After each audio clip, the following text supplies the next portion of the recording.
લેટરકાંડને લઈ ચાલતા પરેશ ધાનાણીના ધરણા પૂર્ણ। સુરતમાં સોમવારે ધરણા કરી નારી શક્તિની લડાઈ વધારીશું તેમ પરેશ ધાનાણીએ જણાવ્યું છે। તંત્ર યોગ્ય તપાસ કરી કડક કાર્યવાહી નહીં કરે ત્યાં સુધી આંદોલન માટેનો કર્યો છે સંકલ્પ। જવાબદારો સામે સરકાર કડક પગલાં ભરે તેવી કરી છે માંગ। આ ન્યાયની લડાઈમાં ગુજરાતને જોડાવા માટે અપીલ કરી છું તેમ પરેશ ધાનાણીએ જણાવ્યું છે।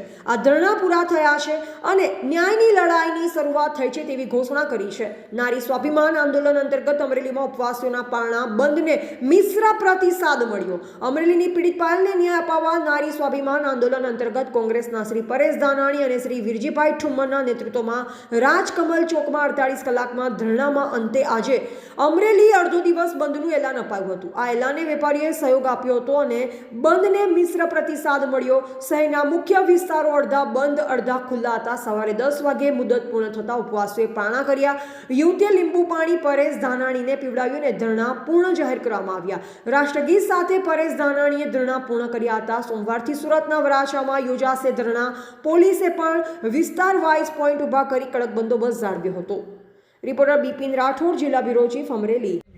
પરેશભાઈ ધાનાણીના નેતૃત્વમાં પાયલ ગોટી એક દીકરી ઉપર જે અન્યાય થયો અને અમરેલી બંધનું એલાન આપીને આજે પૂર્ણાહુતિ કરી છે। હવે આ આંદોલન સુરતથી સોમવારે શરૂ થશે। સૌ પ્રથમ તો અમરેલીના બહુ જ સમજુ વેપારીઓને હું ખૂબ આભાર માનીશ કે આ સહકાર આપવા માટે આપે જે એક પોતાની તાકાત દેખાડી। આ ભારતીય જનતા પાર્ટી કે કોંગ્રેસની નહીં અને એક દીકરીના ન્યાય માટે આપે સ્વયંભૂ જે બંધ પાડ્યો, આપ બધાનો ખૂબ આભારી છું। ખૂબ અમે ઋણી બન્યા છે કે દીકરીના ન્યાય માટે અમરેલી આગળ આવી શકે એમાં મને વિશ્વાસ ઊભો થયો છે। બધાનો ખૂબ આભાર।